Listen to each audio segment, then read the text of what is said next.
Hello everyone. So that day we completed our poem Childhood. So now it's time to discuss literary devices. So let's move with that. तो सबसे पहले literary device है आपकी rhyme scheme. I hope आपको rhyme scheme find out करनी आती है.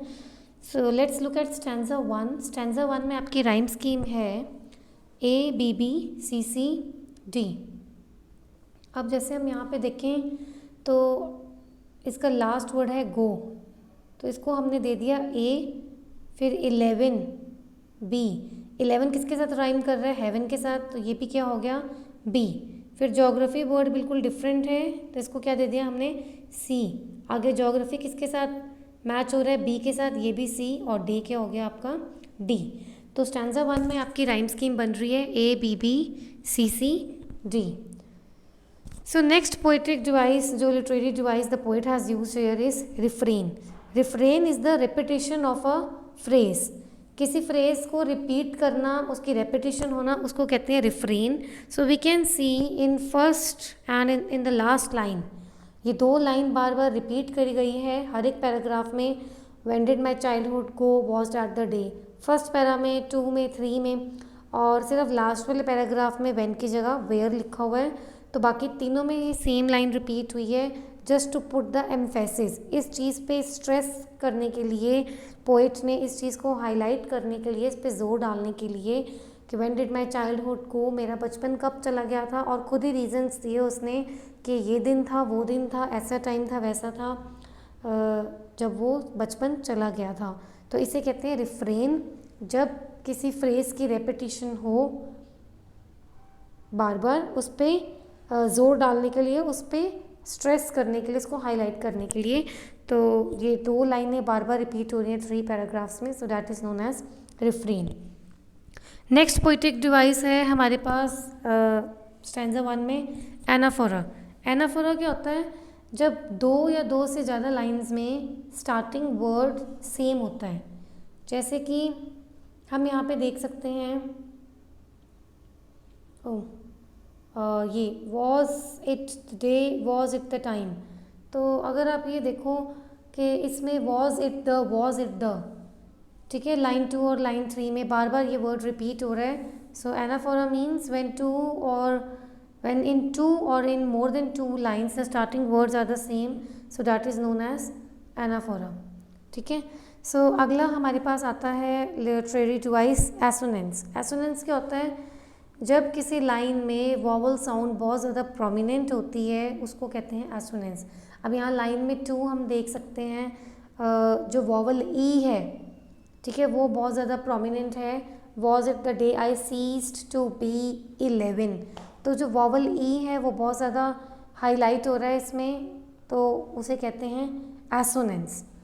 ठीक है. And then comes antithesis. Antithesis means when two opposite words are use together. अब जैसे कि यहाँ पे लाइन 3 में देखो हेल एंड हेवन, ये दोनों बिल्कुल ऑपोजिट वर्ड्स हैं लेकिन एक साथ यूज़ करे गए हैं. हेल का मतलब हेवन से बिल्कुल ऑपोजिट होता है. तो यहाँ पे ये क्या बन रहा है? कौन सी लिटरेरी डिवाइस बन रही है? एंटीथेसिस. तो अगला है हमारे पास इसी पैराग्राफ में एलिट्रेशन है. एलिट्रेशन आपको पता होगा, जब दो से ज़्यादा कॉन्सोनेंट साउंड, 2 या 2 से ज़्यादा, ठीक है, 2 या 2 से ज़्यादा कॉन्सोनेंट साउंड जब उसमें रिपीट हो रही हो बार बार in that particular consecutive line, तो उसको कहते हैं एलिट्रेशन. तो अब यहाँ पे देखो यही है एलिट्रेशन का एग्जांपल, हेल और हेवन. ह की साउंड बार बार रिपीट हो रही है यहाँ पे, और ये कॉन्सोनेंट की साउंड है, तो इसे क्या कहेंगे हम? एलिट्रेशन. एसोनेंस में कौन से साउंड पे हाईलाइट करना होता है? वॉवल पे. एलिट्रेशन में कॉन्सोनेंट की साउंड पे. तो ये अब हम अपने सेकंड पैराग्राफ में चलते हैं. इन स्टैंजा 2.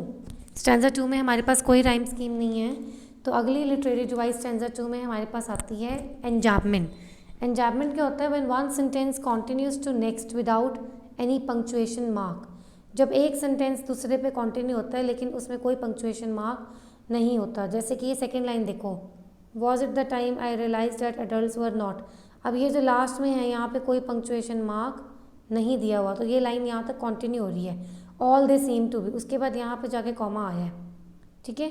तो ये कहते हैं, इसे क्या कहते हैं, एंजाबमेंट। जब एक सेंटेंस अगली लाइन में कंटिन्यू हो रहा होता है लेकिन उस सेंटेंस के लास्ट में कोई पंक्चुएशन मार्क नहीं होता। तो दूसरी लिटरेरी डिवाइस है हमारे पास यहाँ पे रिफ्रेन। अगेन रिफ्रेन है, लाइन 1 और line 6 is the same. When did my childhood go, was that the day, बार बार यही रिपीट हो रही है, तो ये रिफ्रेन है because refrain is the repetition of a phrase. अब चलते हैं हम आगे अपने स्टैंजा 3 की तरफ। अगेन स्टैंजा 3 में कोई राइम स्कीम नहीं है और फिर यहाँ पे एसोनेंस देखने को मिलेगा आपको, ठीक है, हाँ एसोनेंस देखने को मिलेगा, जैसे इस लाइन में आप देख सकते हो। यस, ओ साउंड बहुत ज़्यादा प्रोड्यूस करेगी इस 4th लाइन में, producing thoughts that were not those of other people. O sound बहुत ज़्यादा यहाँ पे हाईलाइट करी जा रही है, ओ वॉवल साउंड बहुत ज़्यादा रिपीट हो रही है, तो इसे क्या कहते हैं हम, एसोनेंस। और एलिट्रेशन भी आपको देखने को मिलेगा। एलिट्रेशन वही है जब 2 कॉन्सोनेंट साउंड्स प्रोड्यूस करी जाएं। तो एलिट्रेशन यहाँ पे कहाँ हो सकती है, यस ये देखो, माई माइंड, 2 या 2 से ज़्यादा जब आ जाए, ठीक है, कॉन्सोनेंट है माई माइंड, म की साउंड आ रही है बार बार, ठीक है।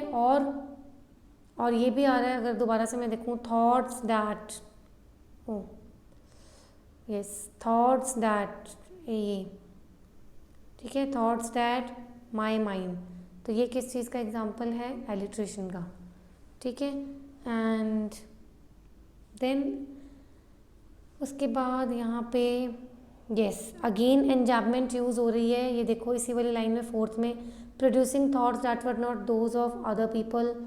इस वाली लाइन में अगर आप देखो, ये वाली लाइन, यहाँ पे लास्ट में कोई पंक्चुएशन मार्क नहीं है, ये यहाँ पे कंटिन्यू हो रही है, फिर यहाँ पे बीच में आ रहा है पंक्चुएशन मार्क।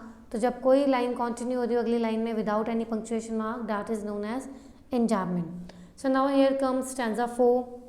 स्टैंजा 4 में आपकी राइम स्कीम बनती है, बिल्कुल बनती है, यस। अब यहाँ पे देखा जाए तो go a, place b, face b, then again no a. तो स्टैंजा 4 में राइम स्कीम बन रही है ए पी पी ए। और यहाँ पे एनाफोरा देखने को मिलेगा। एनाफोरा क्या होता है, मैंने अभी बताया, एनाफोरा वही होता है जब 2 या 2 से ज़्यादा लाइंस में शुरू के स्टार्टिंग वर्ड सेम हो जाते हैं, 2 हों लाइनें या 2 से ज़्यादा। अब यहाँ पे एनाफोरा कहाँ देखने को मिल रहा है हमें, यहाँ देखने को मिल रहा है, लास्ट की सेकंड लास्ट और सेकंड लास्ट लाइन, ये that's hidden, that's all I know, ये दोनों में डैट किसका एग्जांपल है, लिटरेरी डिवाइस एनाफोरा का, ठीक है। आई होप आपको लिटरेरी डिवाइसेस समझ आ गई होंगी। और ये जैसे जैसे मैंने जो जो बोला है इसके नोट्स बना लेना, ये लिख लेना पोएम के आगे नेक्स्ट हेडिंग बना के, the literary devices of childhood poem, ये इस तरीके से आप लिख लेना। और ये जो भी मैंने बोली है इसमें से कोई भी मिस मत करना, और कुछ नहीं समझ आया तो पूछ लेना। So that was all about today's lecture, and yes I will definitely share some question answers, and then in the next lecture I will share some extra question answers, और maybe some theory part, कुछ ऐसे explanation part वगैरह मैं आपको send करूँगी, so you can go through that. So thank you so much.